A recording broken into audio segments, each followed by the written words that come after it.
Hello, everyone, and welcome to today's webinar. I am Luan, and because you are doing different assignments on different courses, I'm going to be talking quite generally today about what you need to do to pass the assignments.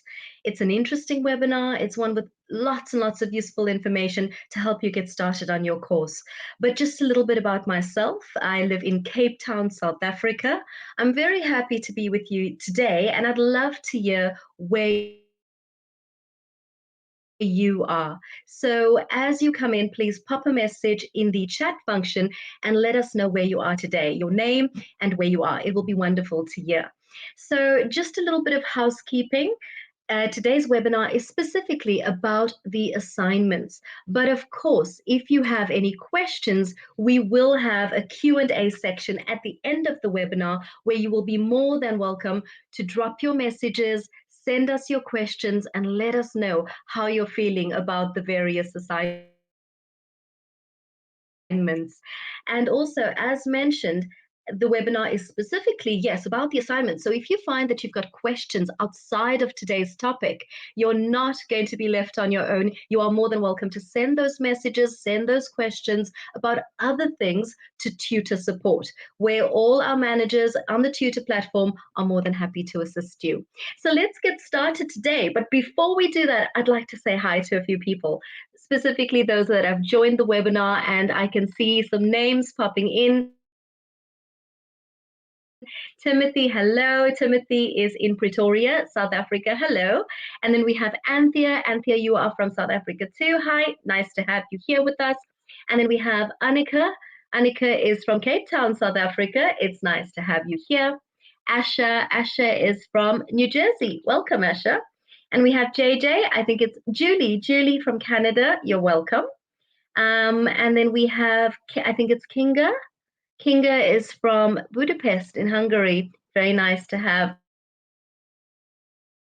people from all corners of the globe here today. We also have Grant, and Grant is from Montana in the United States. Oh, wow, the names are just popping in.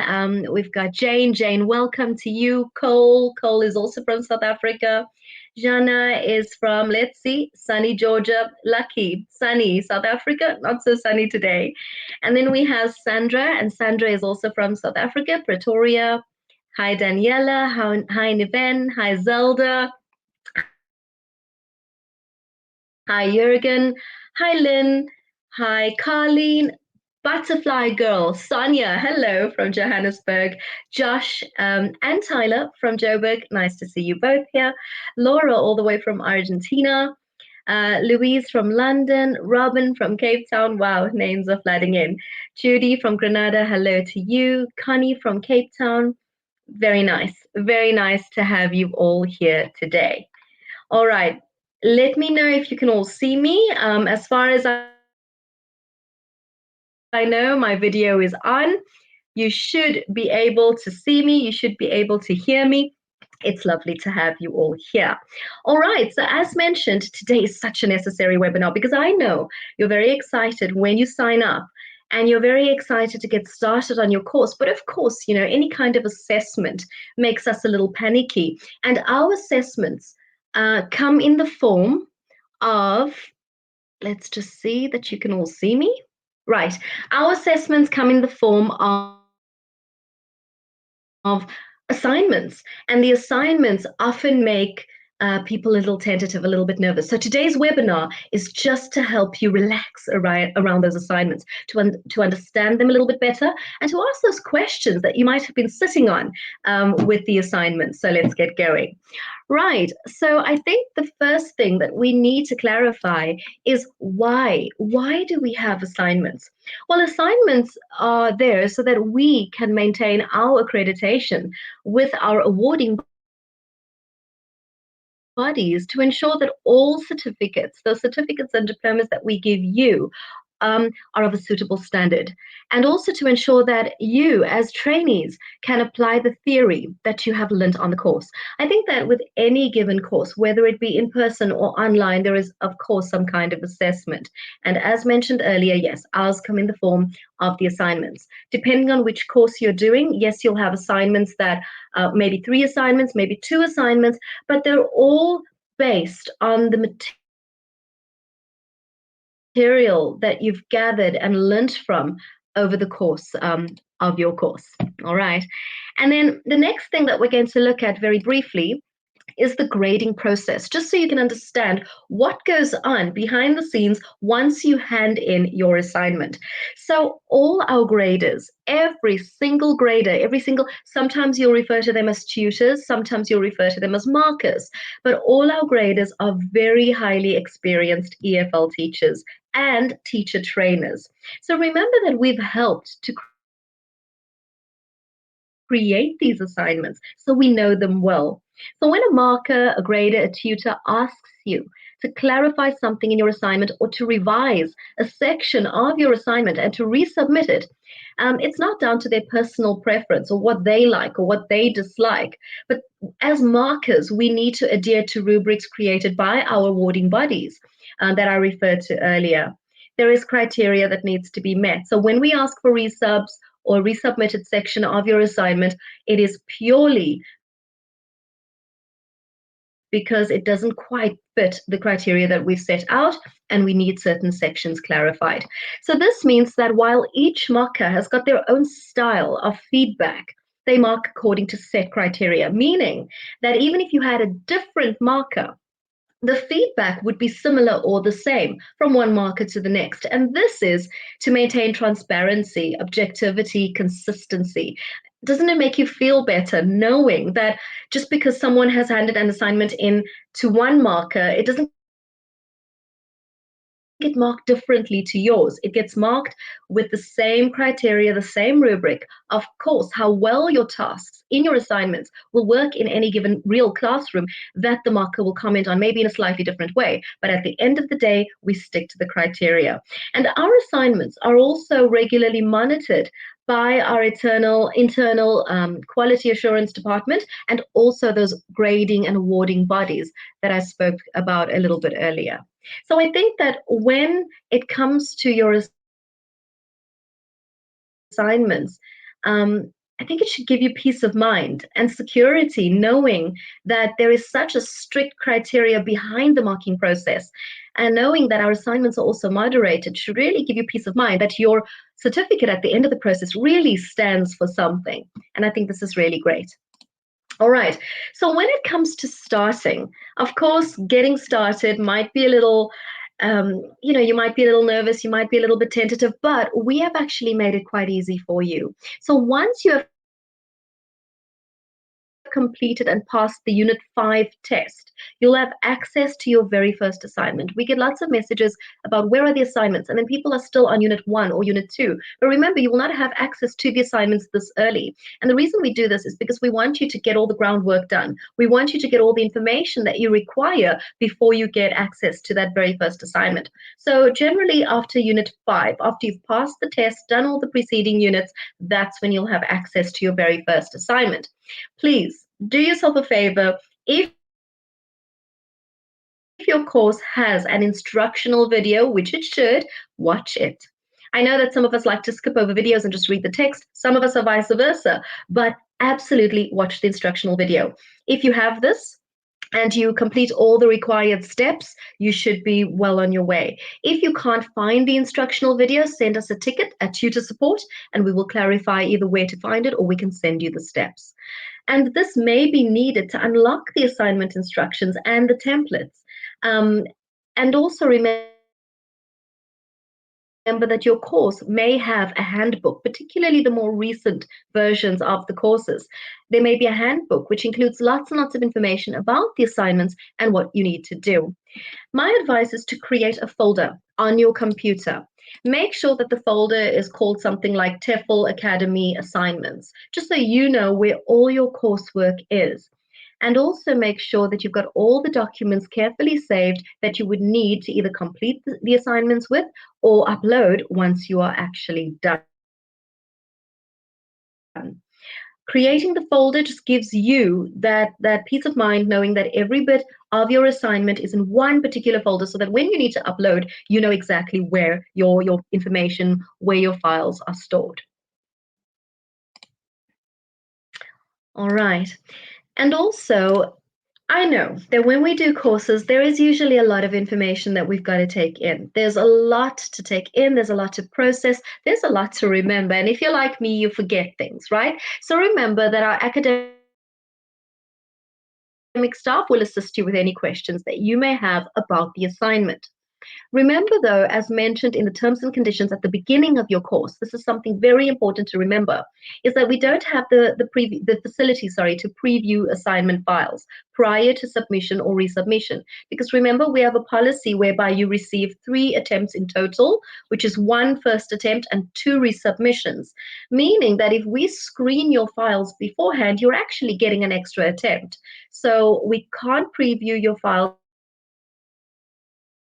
but we can certainly answer those questions that you may have. Those questions that need to clarify something that you need to send us, or those questions that you have where, and also remember, no question is silly. We do realize that your trainees, lots of you have never walked into the classroom in a teaching capacity before. So a lot of the work is brand new. So the questions that we get, a lot of people apologize before they send the question. I'm sorry to ask this question. Don't be. Please ask us.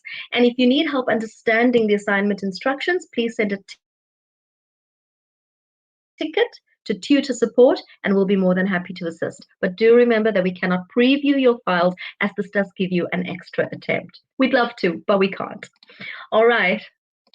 And when it comes to what you need to fill in, please remember to use only our templates. On the assignment page, you will see all the files that you need to download, all the files that you can type on. Do not create your own, do not amend ours, do not remove any examples unless you've specifically been told on the template, remove these examples. Do not remove anything. There are spaces provided on each and every template where you are meant to type your work.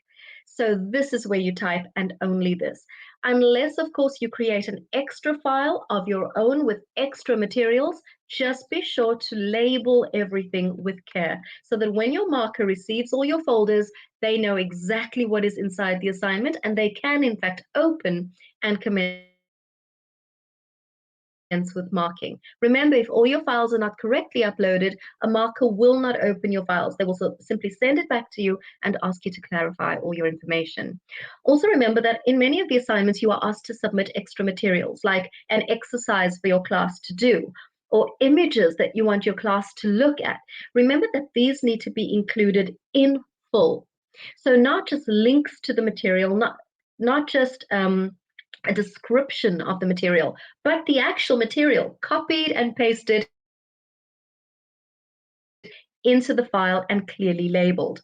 Markers should not have to click on links to open up materials that you have included for your lesson. Please remember that, because if you send us just a list of links or a list of descriptions for the materials, we send it right back to you and we ask you to please include the materials in full. And you don't want to waste time on resubmissions based on this kind of issue. So absolutely pay attention to this little detail.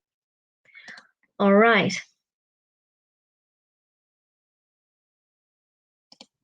So when it comes to referencing is an important part of the course. Everything needs to be clear, everything needs to be legal. Referencing is often done for legal purposes. And also as a teacher, it helps you. It helps you find old materials that you've used before. It helps you find materials that other teachers may have used that you'd like to use in your lessons. So it's good to get into the habit of referencing early on. And we start right here with the assignments. So if you use any pictures, or you base any of your teaching ideas on activities you have found elsewhere, please reference them correctly in the bibliography. So on most of our courses, there is a referencing guide in Unit 5 alongside your first assignment. This is, of course, where you will find it. If you can't locate the referencing guide, send us a ticket to tutor support and we'll happily send you the referencing guide. It shows you in detail how we would like websites referenced, how we would like course books that you've used reference, videos, imagery. Anything that you might include is covered in the referencing file. We use the Harvard system of referencing for all our assignments, but just to make your life easier, if you cannot find the referencing file, send us a message and we'll send it right to you. All right, so a little bit of a checklist before you submit. So when it comes to the assignments, at the end of an assignment or somewhere on the assignment page, there is a literal checklist. And the checklist will give you guidance on what you've done, what you still need to do. First and foremost, read the checklist. This is very important. Often it jogs the memory. It helps you realize, oh, I've forgotten this, or I haven't put that in, or oops, I've done this wrong. So the checklist serves as that final check, just to make sure that everything is spot on before you submit. Many people have to resubmit because they just haven't read the checklist. So do yourself a favor. My advice is read it before and after, just to make sure that you've covered everything. And then also save a personal copy of your assignments before you convert them to PDF format and submit them for marking. So remember earlier, I told you to make a folder, save them all there. Remember that all our templates are in MS Word or PDF format. The templates that you are meant to type on are in MS Word. So what many people do is they save the assignment and the files, in MS Word in that special folder of yours. And then, of course, when you are ready to upload, you convert them to PDF. So this means that if you do need to resubmit an assignment for any reason, you have MS Word files that are easy to edit and that you can, in fact, edit. So make sure that you save a copy of your assignment in MS Word format somewhere on your computer. Then save your files in PDF just before you submit. So all documents must be clearly labeled. And also on the assignment page, there are naming convention rules for you to follow so that you can see exactly how your files are meant to be uploaded and saved and named. Please do stick to these, because if markers open up an assignment and they cannot see that all the files are there clearly labeled as they should be, you will be asked to resubmit using the correct naming convention. And again, as I mentioned earlier, you really don't want to have to resubmit because of issues like these. All right, so make sure save MS Word files on your computer, convert them to PDF before you submit them for marking, and also use the naming conventions on the assignment page, as these will help you save time when it comes to resubmitting for something like this. All right. So we spoke about the grading process earlier. Remember that you can review or edit any file you have uploaded before you confirm it as your final submission. This means that your file on your computer, MS Word, changing to PDF, but once you upload your files, before you press save, your assignment is in draft status, which means you can still edit, you can still remove files, you can still replace it with the correct files. However, if you have uploaded an incorrect file or you've saved your assignment incorrectly, don't stress out at all. So many people send us messages, frantic messages,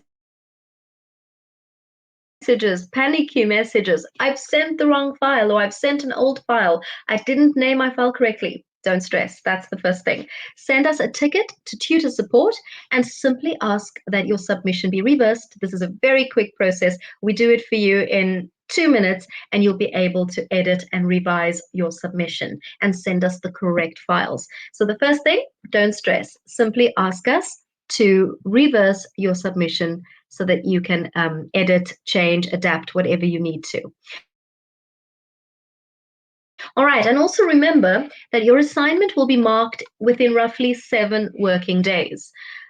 This is quicker during less busy periods, and of course, it can take a little bit longer, but this is very, very unusual. If you've been waiting longer than this, longer than 7 working days, let us know, because maybe you've not clicked on save and your assignment is still hanging in draft status, which means your marker will not be able to see your assignment, or even our grading, our allocations manager won't be able to see your assignment.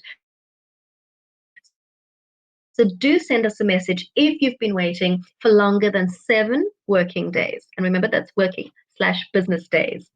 To find your feedback, you simply click on your profile icon at the top right-hand corner. It's marked on the screen right now. Select grades. On the next screen, select your specific course. You scroll down past the test results, and your assignment feedback is at the bottom of the page. Please note that markers will never ask you to resubmit without telling you why. We will always give feedback. And we don't just say, please resubmit your assignment. We will specifically mark the sections that need to be revised. We will tell you what has gone wrong, and we will often give you examples as to how to fix those specific sections. Remember, though, when you do resubmit, not only to send us the files that you've had to work on, but the full assignment for grading. And that brings me to the very next point, resubmissions. Now, do remember that resubmissions are perfectly normal. They're so common on any course, and that includes ours. And that's because, as mentioned earlier, our course has been created for people who have not taught before. So, of course, there are many, many people that need to resubmit their assignments, and this is fine. No need for panic. Now, remember, after your very first submission, you are allowed 2 extra resubmissions.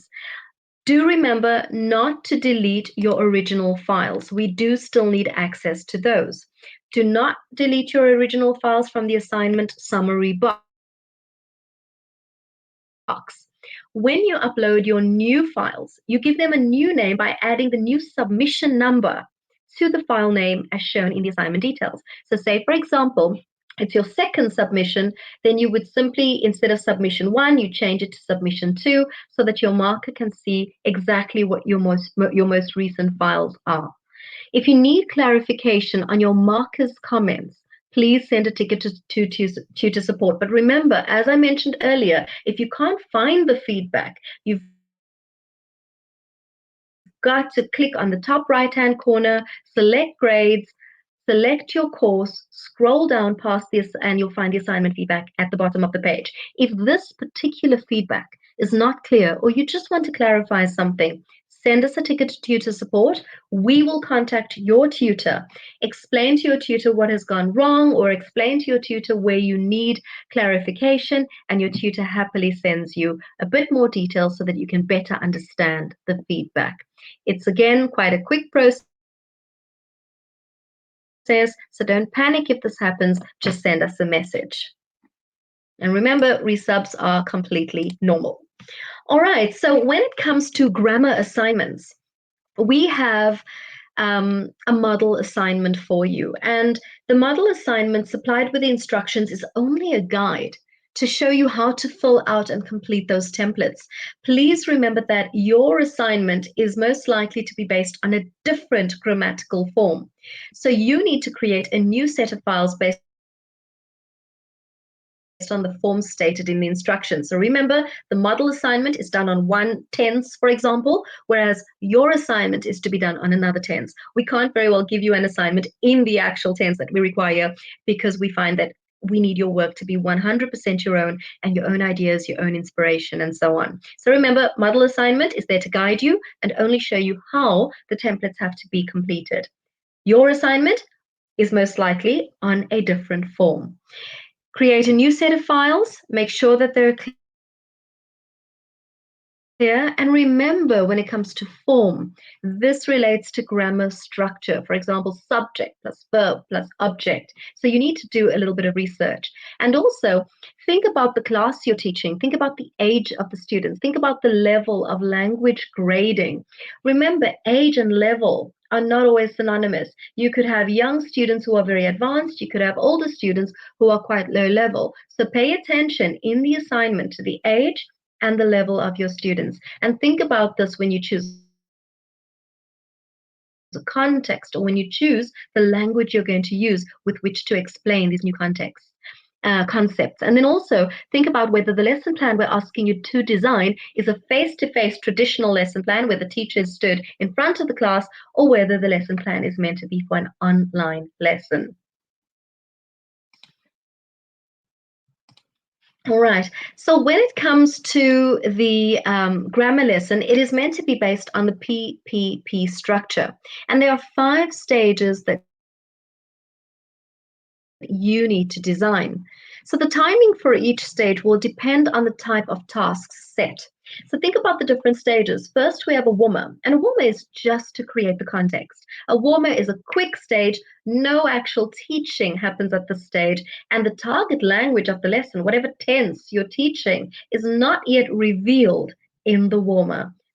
Think about a context as a topic that engages your students and sets the scene for the rest of your lesson. Then we have the presentation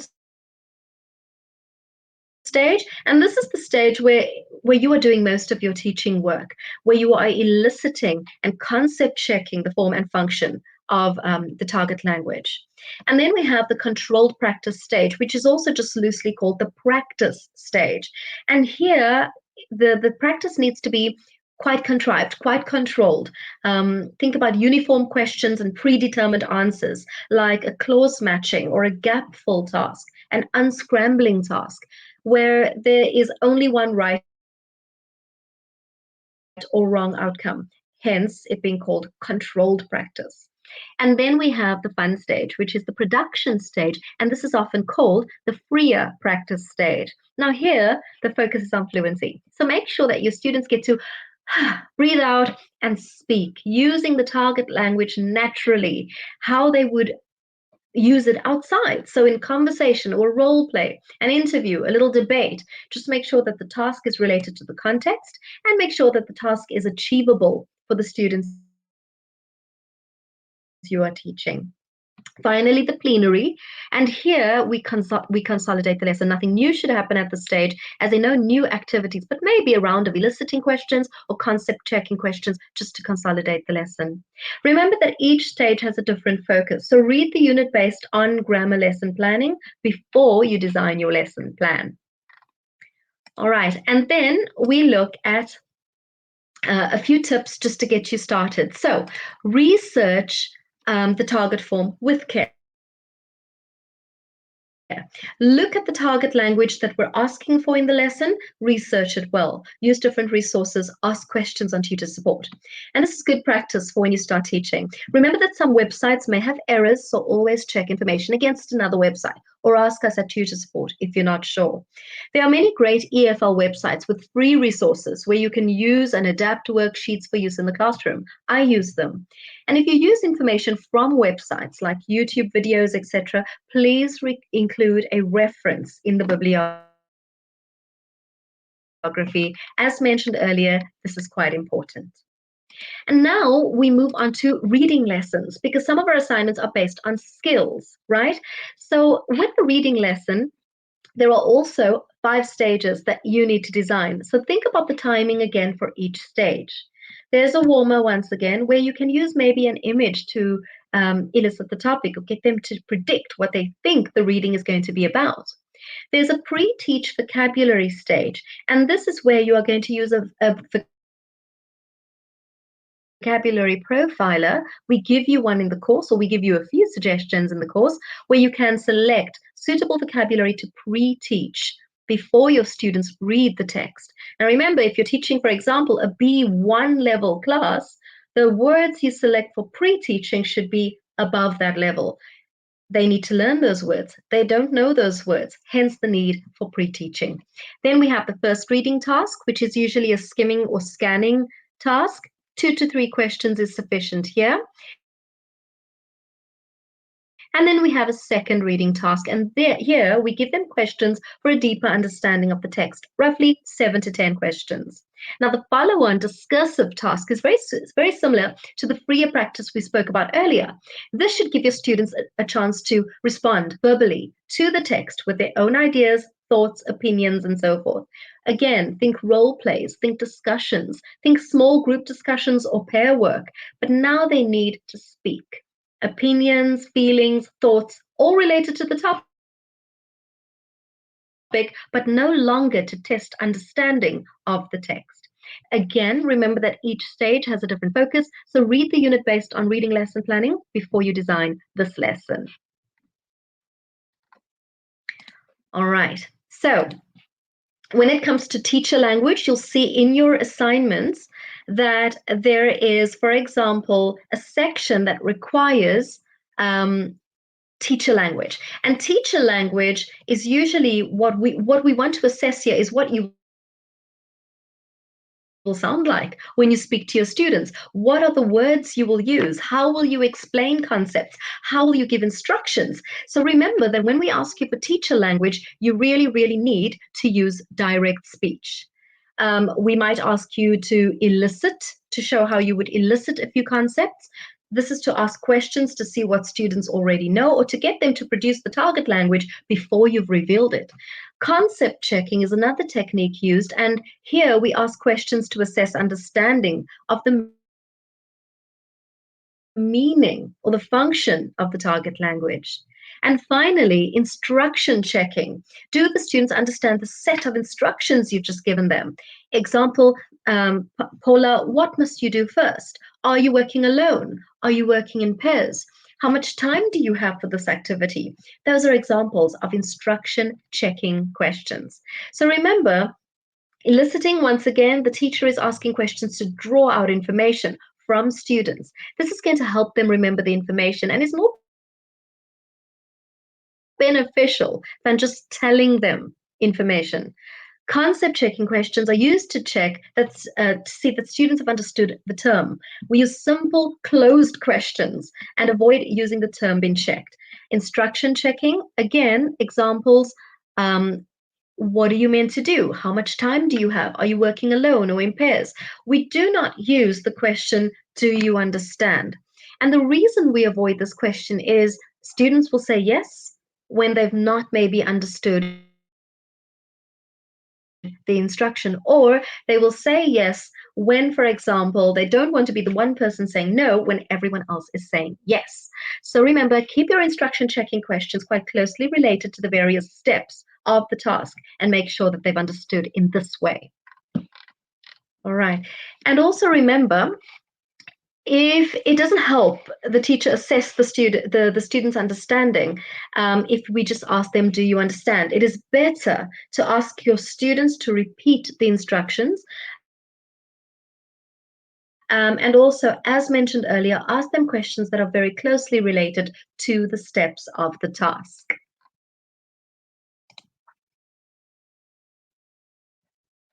All right. So when it comes to some of our assignments, we ask you to source authentic texts. Now, these are texts that have not been created or edited for an English lesson. So when selecting authentic texts, consider the following. Think about the nationality or culture of the student. Think about the age of your students. Think about language level. Think about just appropriacy in the classroom. So there's lots to consider when choosing an authentic text. But for me, age and level, culture, that would probably be the most important factors to consider when choosing an authentic material. So you are looking for an authentic text, for example, for 10B1. So let's think, B1, lower intermediate. They're mixed nationalities. So you've got one class with various nationalities. The vocabulary lesson topic is pollution caused by plastic. So, what do you think is the best authentic text for this class? What do you think? A cartoon showing a person littering on the beach? A statistical report from Environmental Journal? A newspaper article on pollution from the Daily Tribune? What do you think? What is the best kind of authentic material for a class like this?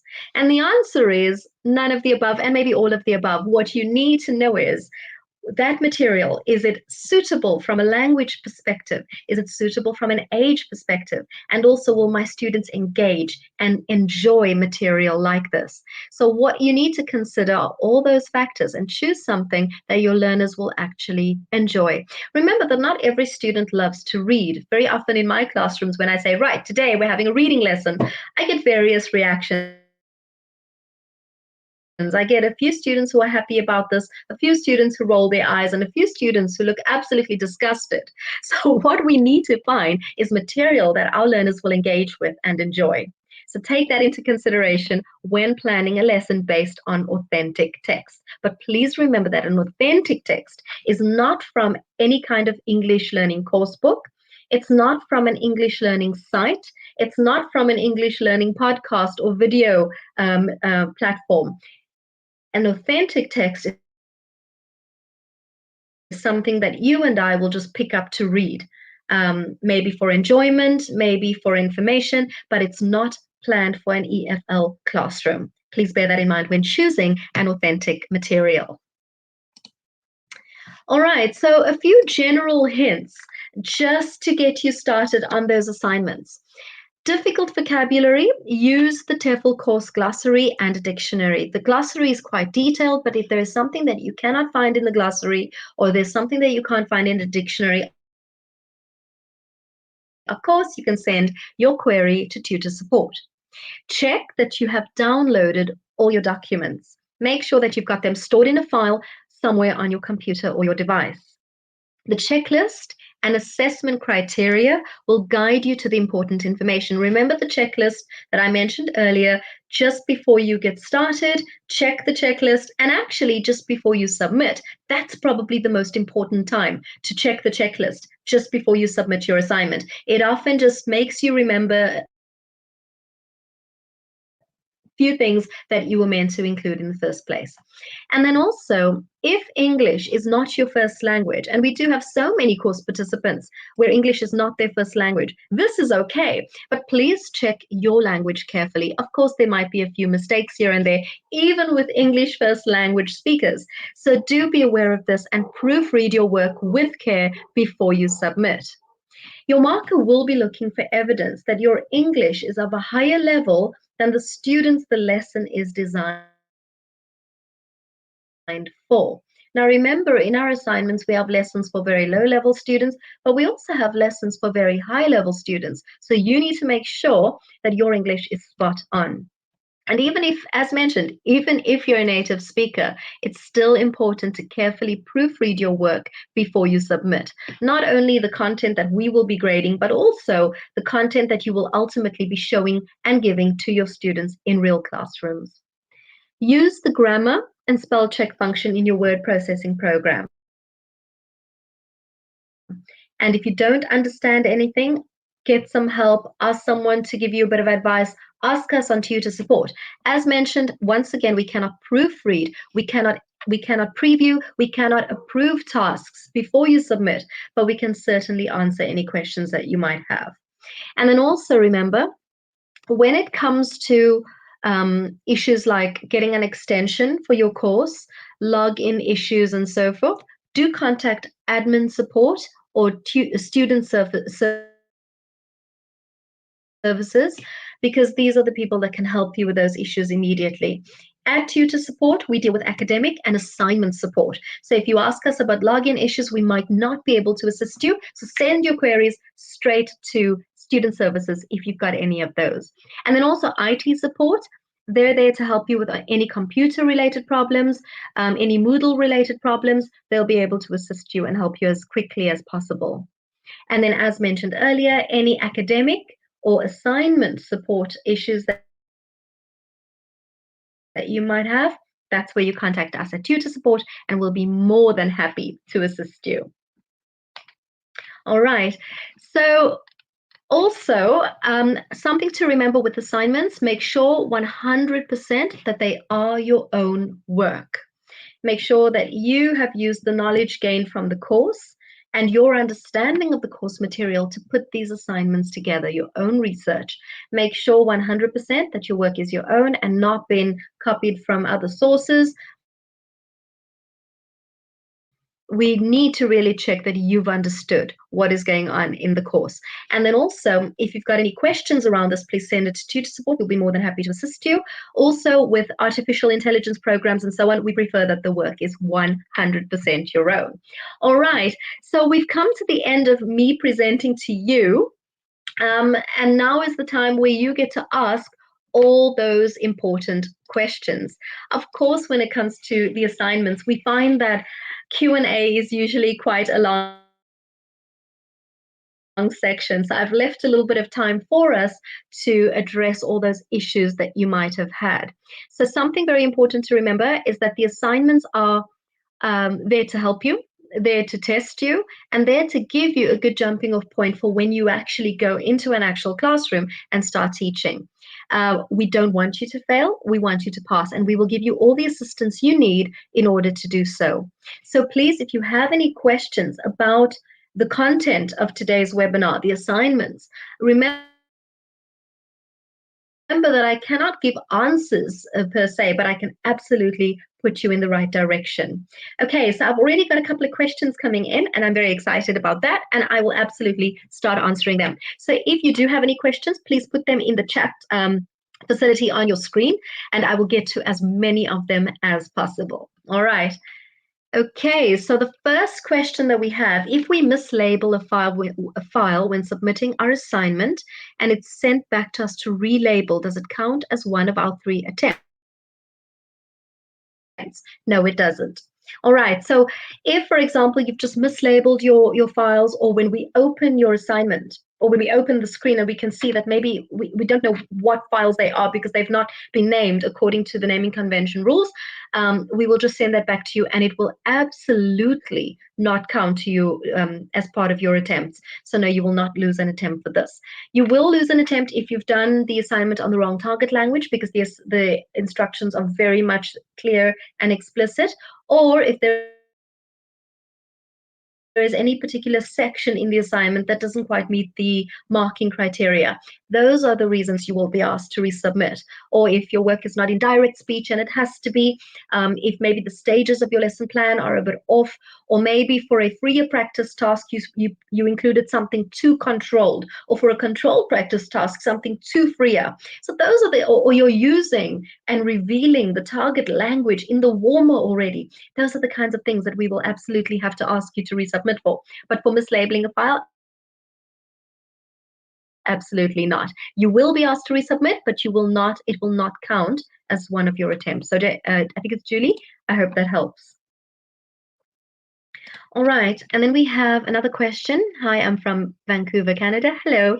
And then I have a question about referencing. The referencing guide mentions referring to textbooks, websites, or the TEFL Academy course, or the online course.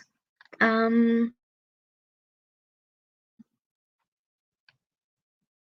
just see.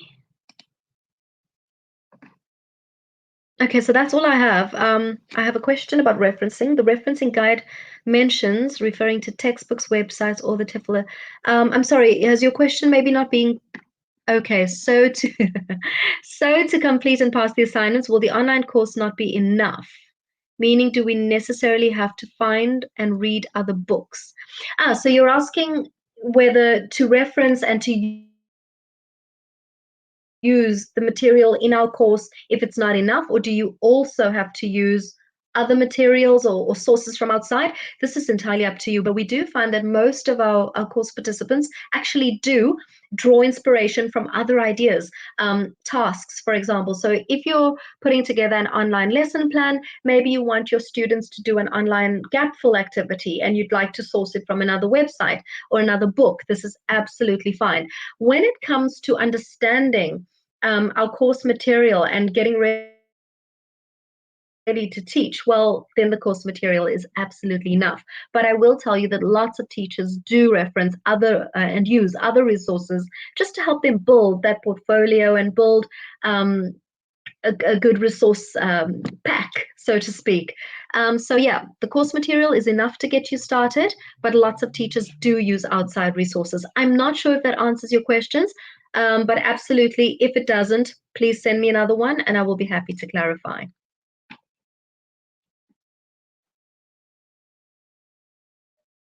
All right, so I've got a question here from Sean. Where can I find the TEFL Academy assignment template? Okay, so the templates, the assignment templates are all on the assignment page. So say, for example, you are going to submit your first, if the first assignment becomes available at the end of Unit 5. So what happens is you've got to do all the preceding units, you've got to do the Level 5 end of unit test, and then once you do that, you gain automatic access to the assignment page, Sean. And on the assignment page, you will find every single template that you need for that particular assignment.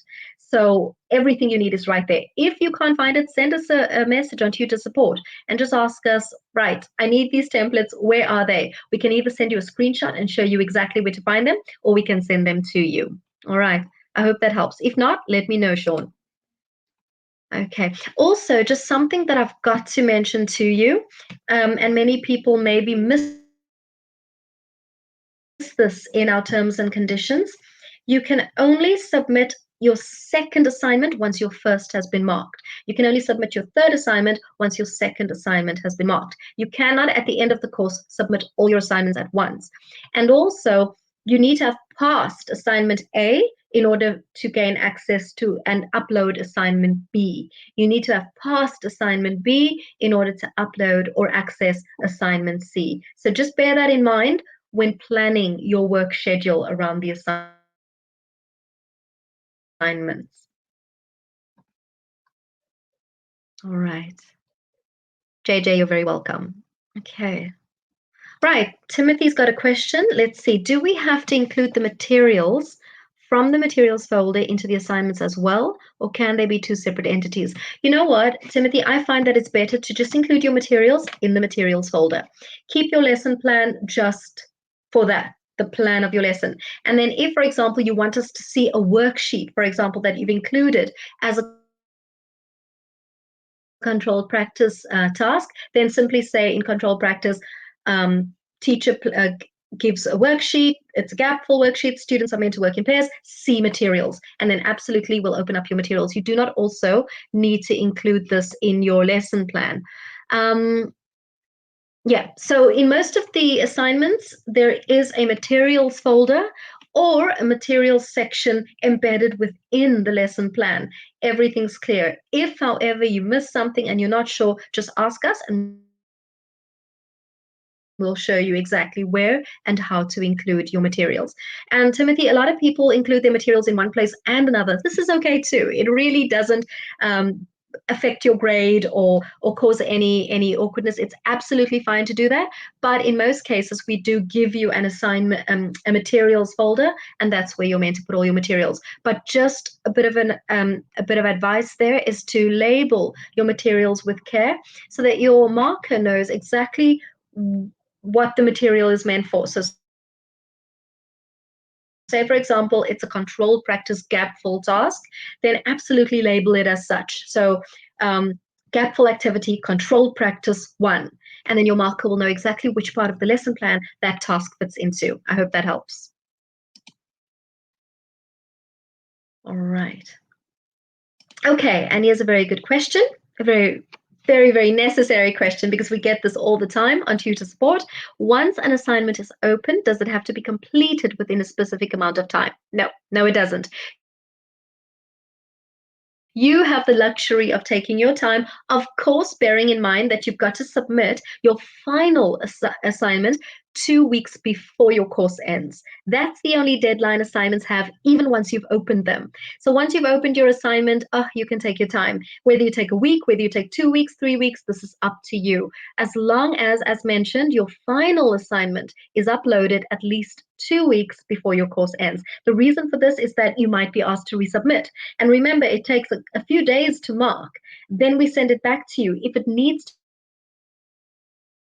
to be resubmitted, you might need a couple or a few days to work on the resubmission. Then you resubmit, and then it might take another 2 days for marking. And for this reason, we ask that the final assignment is uploaded at least 2 weeks before.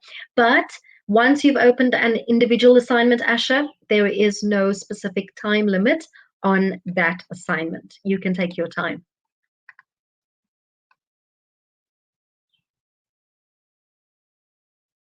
Okay, so slightly unrelated, but I'm going to answer it anyway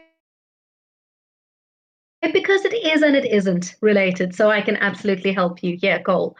Um, Doing the online level 5 course, which includes the top-up courses. How do I access the top-up courses? Because I only see the level 5 course at the moment. So, Cole, contact student services at hello@theteflacademy.com. They will be able to tell you how to access your top-up course, and they'll be able to answer all those questions. Of course, this is a slightly admin issue, so they'd have to give you the link for that, and they are pretty good at that and pretty fast at getting back to you. So as soon as you're ready to access your top-up courses, send them a message. Remember, that's hello@theteflacademy.com. Timothy, you're very welcome. All right. So if there are any other questions, please put them in the chat. Yes, and if I have not answered your question or you just have something that's still a little bit unclear, please, please, please ask me to clarify. I'll be more than happy to do that. Okay, right. Another question, is there a difference between a vocabulary concept question and a grammar item concept question?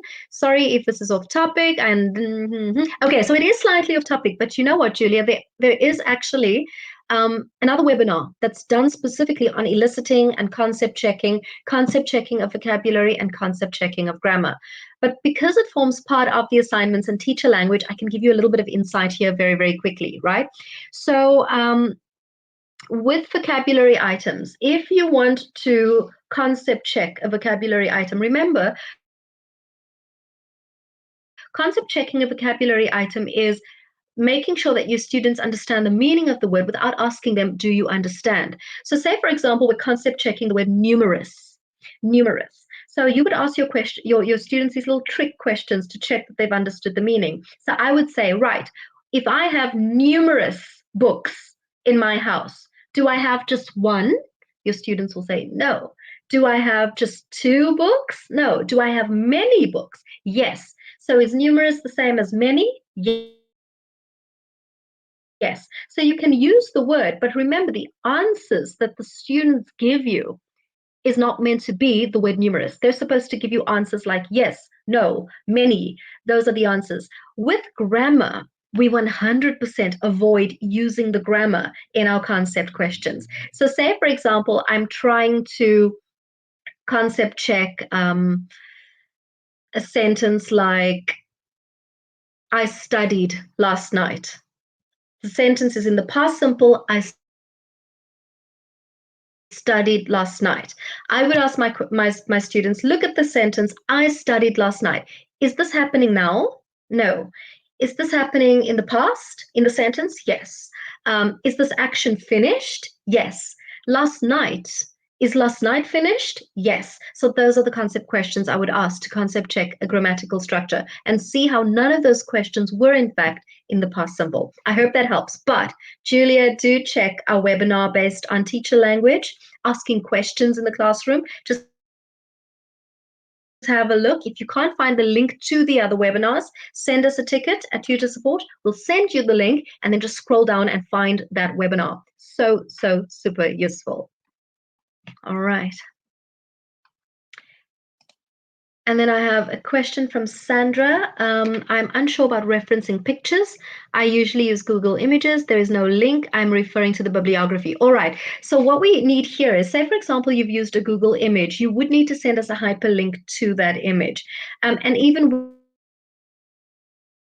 with Google, you can do that. So say if you go onto Google, you find it. Remember, every image has a source. Every image on Google just goes to various sources to find those images. So every image does in fact have a source. So if you click on the image and you open it up, above you'll see its source, and that's what you send us, just so that we know we can access that too, to go and check how recently the resource has been used. And then remember also to send us a date as to when the image was accessed. So even Google Images, you will be able to, because they come from somewhere and we need that somewhere. All right. And then all we need is the hyperlink and maybe a description. So picture of lion, the link to the picture, and maybe the date that you access the picture on. That's all we need. All right.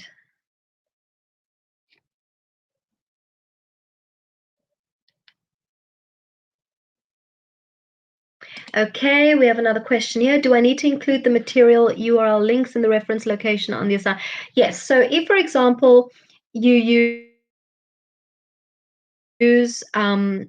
you found a worksheet that you want students to use. You copy and paste the full contents of that worksheet into the materials file. But then in the referencing section of your assignment, that's where you send a link, the date you accessed, maybe the author of the material, the name of the website. That's where you'll send all that information. So in the referencing section. But when it comes to the materials section, we only need the worksheet itself, or the picture itself, or a screenshot of the activity if it's an online activity. And then in your bibliography section, that's where you can put control practice worksheet, the link, the author, the date you accessed it. I hope that helps. All right. Okay, so Julia, I think let's just see here. In a previous webinar, it was said it's okay for vocab, but I was marked down in the assessment. So when it comes to concept checking questions, remember, it's not, there's no point in avoiding the word, because you remember concept questions come at the end of the process after you've elicited the word from them, after you've drilled the pronunciation, then we ask our concept questions. So really just avoiding the word entirely doesn't really make sense, because your learners have already learned the word.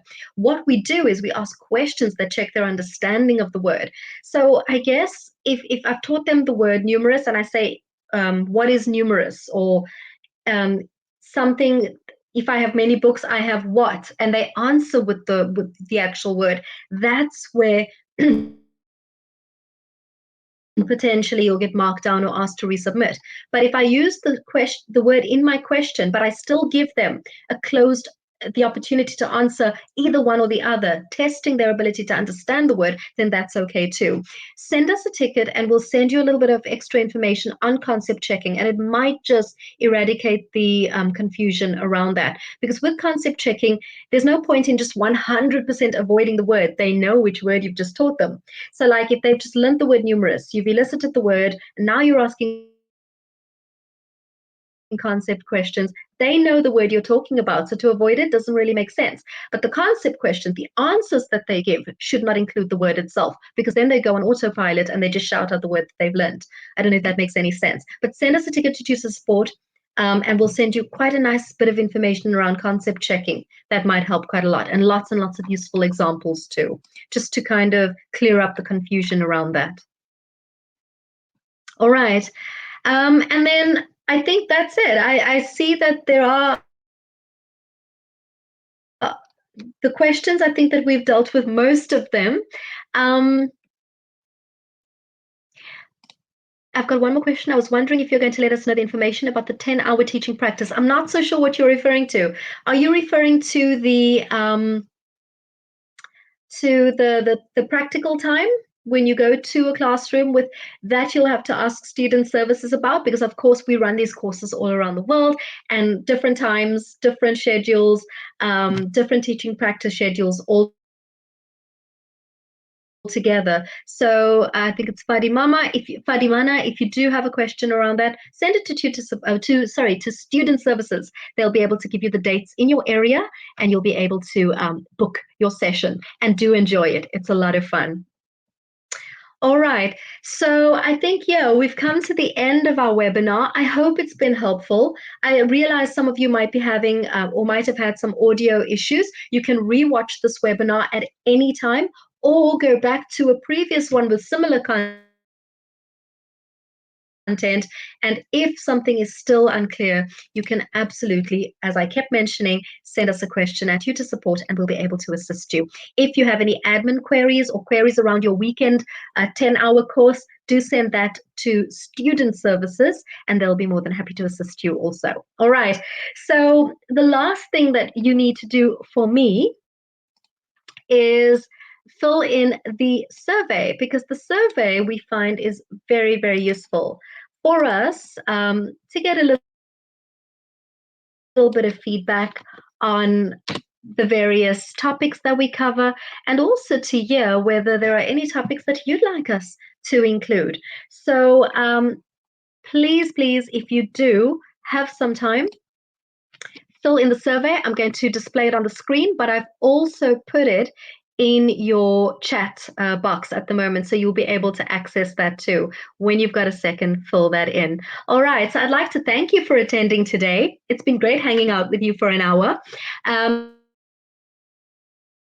Do catch our webinars next week and the week after and the week after.